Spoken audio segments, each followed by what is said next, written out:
I've lived in New Jersey my entire life, and I've been involved in lots of arts, acting, writing. I even married a musician. But a lot of people don't think New Jersey is known for arts and culture. Well, they're wrong.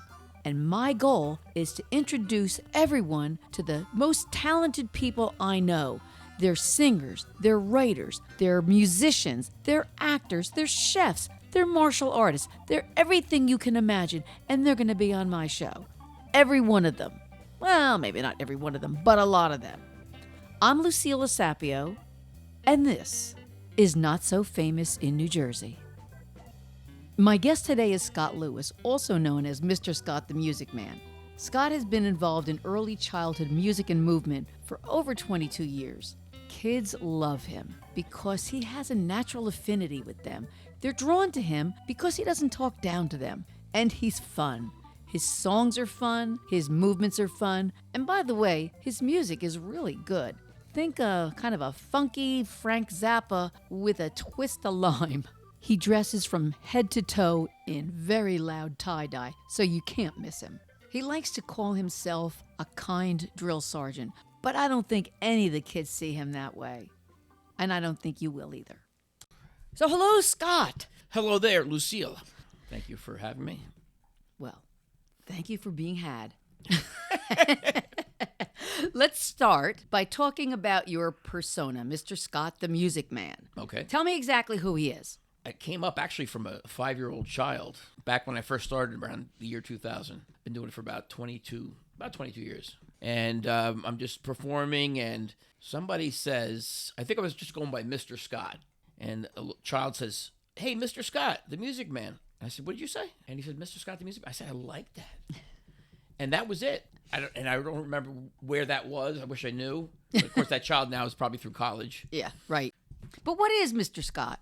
High energy music and movement for early childhood audiences.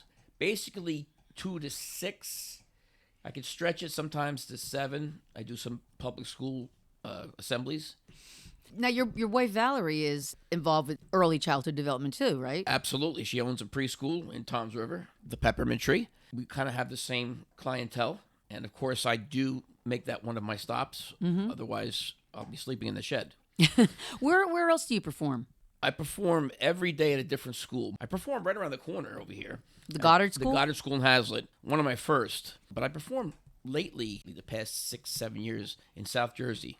Mount Laurel, Marlton. Oh, yeah. That area. Yeah. So I do a Goddard School, and I do another school called Just Children, which is a much smaller local chain. I know you've been into music for a long time, but what compelled you to get into children's music? My mother. Ah. She is a retired early childhood music and movement teacher. So when I was laid off after working for Lucent, actually in our processing line, I'm thinking I got to do something with music. Mm-hmm. I don't know what that's going to be. And Mom said, "Why don't you come over and see what I'm doing?" And I said, "I don't know, Mom, that's kind of corny. I don't think that's me. You know, itsy bitsy spider and all that." I sat there, I saw the look on the faces of these children and how they looked at her, and they just hug her.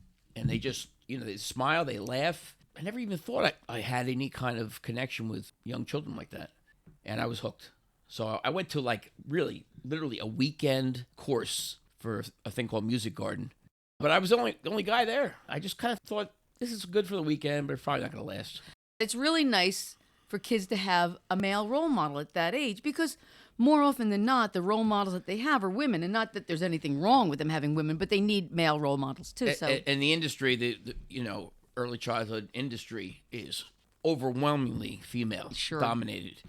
You don't just perform as Mr. Scott, but you actually compose the music that Mr. Scott, the Music Man, does, right? Yes, I compose the music in my basement. And it's not just composing a song, it's composing a song with movements in mind. And sometimes I take something and I think it's going to be great, and I'll take it out there for a week, and the kids just like, and I got to just kind of either rework it or put it in the, archives. So, it's kind of like a comedian trying out his material. Exactly. You think it's great until you get out there and it's like, nobody's laughing. Yeah. I spent literally 2 days on this recent thing I did called Mr. Metal. And it's got a heavy metal sound to it, which nobody uses in early childhood, but that's another thing. Except you. Yes. But and it was so cool, It's like Mr. Metal, he's a robot. Mr. Metal, he's a GoBot. Mr. Metal never stays away. He always saves the day, some kind of thing. But there really wasn't any movements that I could put in there. Yeah. So anyway, that one's going instantly in the scrapper until I can figure it out. So would you say that's the hardest thing about writing music for children? Yeah, I don't know how hard it is because I've always been kind of goofy. My family's goofy, and not just because we're Sicilian, but it helps. My grandparents were always just crazy stuff that most people would probably look at and say, "There's something wrong with that family." But you sound like you're related to me. Yeah, I love it. I loved it. My grandfather used to show me the food in his mouth, and my grandma would yell at him, and she'd turn around, and he'd do it again. Yeah. And I loved that, know. So anyway, I grew up with a lot of that, and I've always kind of been a creative person. The more bizarre you get, to a certain degree, the more kids they like it. Yeah. And do you think that's why you click so well with kids, because you're like them? I think yeah. Well, I definitely have a undiagnosed form of something, ADHD or something. Oh my God. I have a question about that. Sure. I have a brother who's ADHD. I mean, he could be the poster child for ADHD. And I always thought that you could probably be there up with him as well. Do you think that having been hyperactive as a kid, which I'm sure you were. Oh, yeah. First of all, did that have negative consequences for you when you were growing up? Yeah. Well, the teachers would always tell my mother, your son doesn't sit still. He doesn't focus. I'm worried about his future and this and that. And one teacher even said, he's on a bad path right now. And, they know everything when I'm like 8 years old. Yeah. I've always been like that. And to this day, I can't focus very well. I can focus if I have to. Mm-hmm. You have to make a big effort. Big effort. But being hyperactive, how has that helped you as an adult? Well, everywhere I go, everybody's saying, you have so much energy. I wish I had it. 20-year-old teachers are saying that.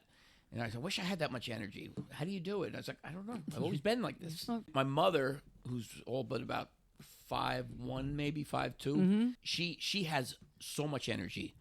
She puts me to shame. Even she's 85, she puts me to shame on a dance floor. I'm not much of a dancer. I move with the kids, but dancing per se. Yeah. Now, I am not even going to ask you, because I know who your biggest musical influencer is, because I know it was Frank Zappa. It definitely is Frank Zappa, but the reason I'm into music is my mother. She's number one. Yeah.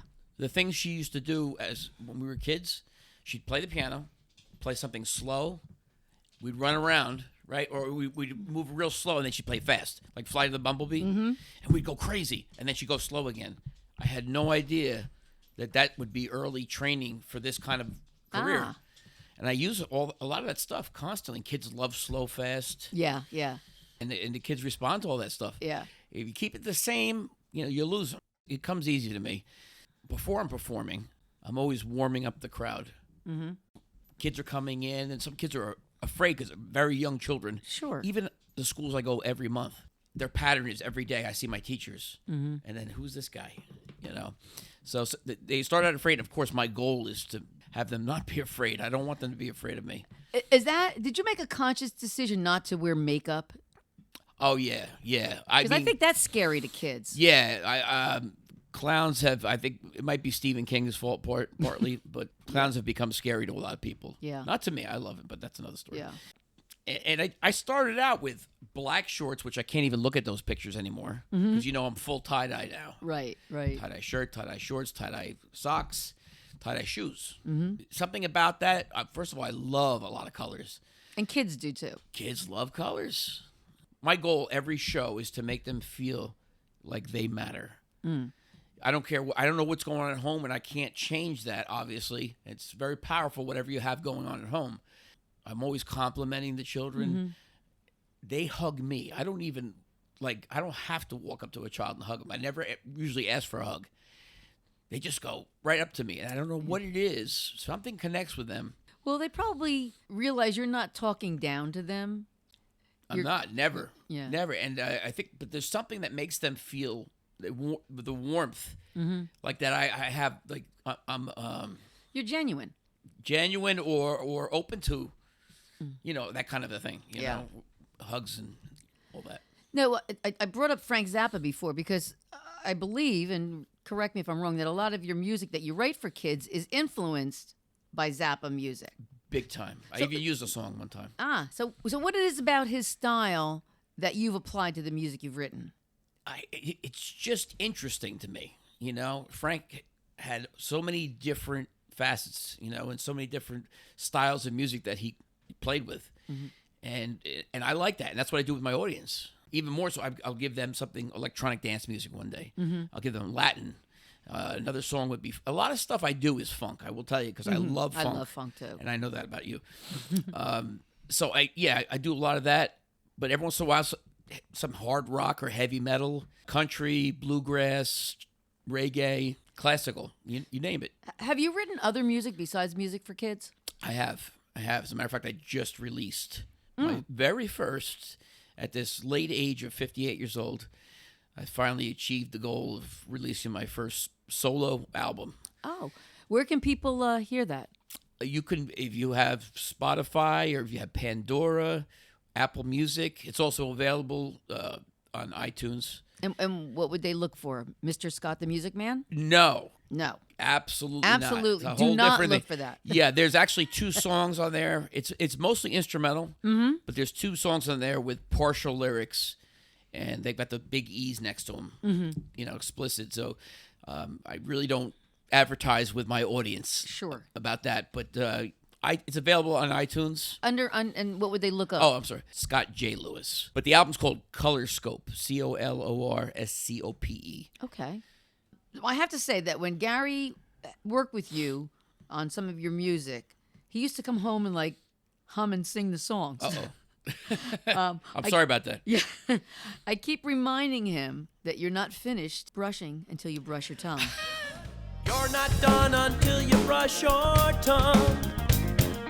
You're not done until you brush your tongue. Let me try it. You're not done until you brush your tongue. You're not done. Oh, listen, everyone. You're not done until you brush your tongue. Excuse me, Mr. Scott, but now I've gotta run. Gotta go back home for just a little bit so I can brush my tongue. Like this. That's funny. You should mention that because I had a mother come up to me and say, "Can you come to the car, please? My son says, Mr. Scott says, don't brush your teeth, just your tongue." And she said, "Can you please just Tell him. explain it to him?" And I said, "Yeah." So you have children of your own, including a special needs child. Yes, I have 2 sons by my first marriage. The eldest is 32, and then I have a 30-year-old who's in the wheelchair. And then I remarried, and I've gained 2 other sons. How was the experience of having a special needs child? Did that help you go into the direction that you went? I think in some ways, because I do a lot of special needs audiences, so I have a kind of a sense of how to present my music as a whole. It's completely different than when I go to just a non-special needs group, you know, especially autism. Right. An autistic crowd, the noise is always, and my stuff blasts. Yeah.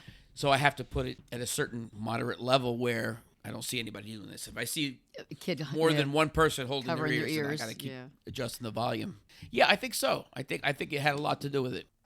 But you know, Scott, you're not just Mr. Scott the Music Man. You're also Scott Lewis. So let's talk about Scott Lewis. Besides being Mr. Scott, what are some of the other musical things you do? So I've always thought of you as a drummer because that's how Gary and I first met you. But now as Mr. Scott, it seems like you may have left off working as a musician somehow. I'll be honest with you. My youth all the way through my early 20s, very shy, very low self-esteem. And my closest thing to even going to music school, I lived in Hollywood for a while. I wanted to go to a school called PIT, Percussion Institute of Technology. I went, I auditioned. I passed the audition, but I didn't sign up because passing the rooms and hearing the other drummers, I was so overwhelmed, intimidated, and I said, I don't have a chance. Even though now I know everyone has their own voice, their own way, their own style, but it wasn't meant to be. Yeah.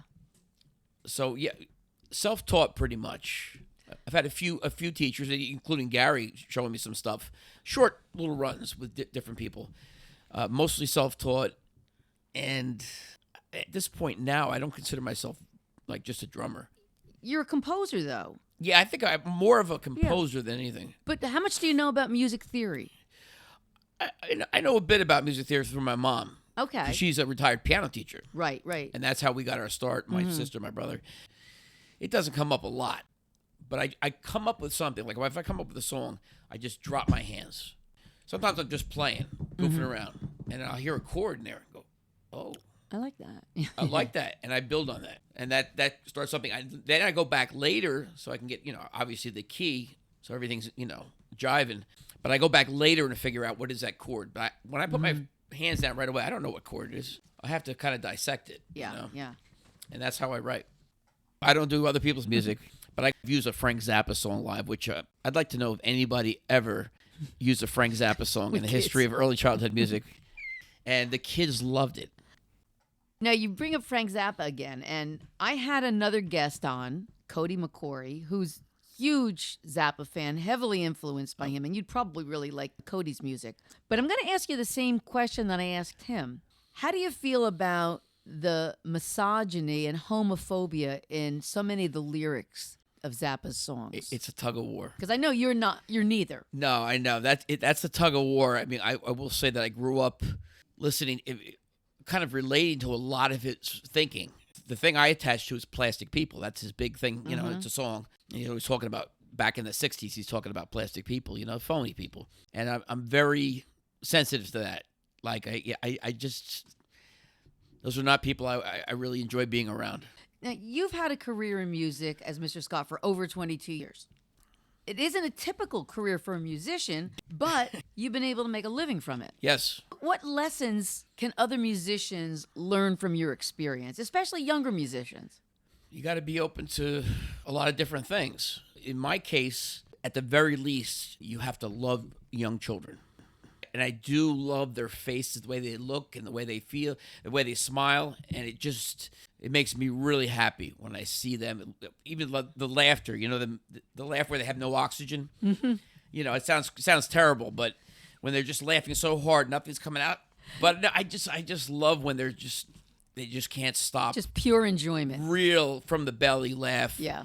And that just makes me really happy. But not everybody has a connection. Just like I would say, I don't have a connection with middle school and higher. What do you think that you would be doing now if you weren't doing music? It's hard to say. I mean, that's a real tough one to answer. I don't think I would have discovered my love of the early childhood audience if it wasn't for music. It's really hard to say. I mean, music is everything to me. Yeah. If I'm not listening or playing, I'm going to concerts. Yeah. Well, then, that's so funny. That's a great segue because I don't have to ask you this, but I'm going to ask you anyway. Do you go out to see live music now? And who do you go to see when you go to see live music? But before you answer, I am so super jealous because I see you have tickets to see Parliament Funkadelic and George Clinton next month, and I hate you. Yeah. Well, unless you want to bring me. I'm telling you, the lineup, it's not just George Clinton. It's one of those rare shows where I know every band, and I know they're all top notch. And now, where is this at? This Central Park. Yeah, so I just love all those bands and the funk thing. When I was in high school, I was a big Temptations fan and Jimi Hendrix, and I think you and I have very similar tastes in music. Yeah. I was even into Frank Zappa in high school, and I love songs like "What's the Ugliest Part of Your Body?" Yes, yes. And "Who Needs the Peace Corps?" Yes. And I had that album. I only had a few albums, and that was one of them because we were poor when I was growing up. Yeah, I'm actually I shouldn't be, but I'm impressed. Yeah. I'm sorry for all the people that love opera. This is just my ignorance, but I just don't get that same warm feeling. Mm-hmm. I'm impressed with the talent, and the range. My favorite voice, male or female, just by far, is Luther Vandross. Oh my God! To me, it's like velvet. Me too. A house is not a home. When that voice comes out, that one song gets makes me every me time. cry. Yeah, me too. I have to say, I'm not embarrassed to admit that. It's something about the way he sang, and it's a shame that he had to leave us so early. But yeah. If you had done better in school, would your life be that different now? I think without those distractions, I can go back and look at a lot of parts of my life where I turned things down, like music school. It's always eating at me. Like, I just wish I went to music school. But I always say this. Do you like your life right now? It's the best life I've ever had. Well, think about it. If you had done that, you wouldn't have this You're life. exactly right. That's a very good point. Yeah. Well, that brings me to my last question, which is, what would you like to have as your epitaph when you're gone? Like how people would think of me, and Yeah, maybe written on your gravestone. truly loved performing for children. Yeah, or just being genuine. Maybe that's the one thing. I am what I am to a fault sometimes. My wife would say, well, we don't have to talk about that in front of her mom or Yeah. late father. And it's like, why is everything so hidden with you and your family? Don't Yeah. tell them this, don't tell them that. Yeah. And she gets along with it. She loves her family. And I just came from a family where we shared. I mean, we shared like silly things. I know in my family it's hard to keep anything a secret. Mom, this is what I'm talking about 4 or 5. Hey, Mom, I had a good bowel movement. Want to see? Yeah. I mean, crazy stuff like that. Well, Scott, thank you for thank taking this you. time. Thank you. I hope I gave you something to Oh, work you with. did. I appreciate it. Thank you, Lucille. You're welcome. Been fun. I love the arts and I love to talk, and that's why I'm talking to local artists. And if you like listening, then subscribe to my podcast. You can do it on this page, on iTunes, or anywhere you get podcasts. I'm Lucille Sapio, and this is Not So Famous in New Jersey.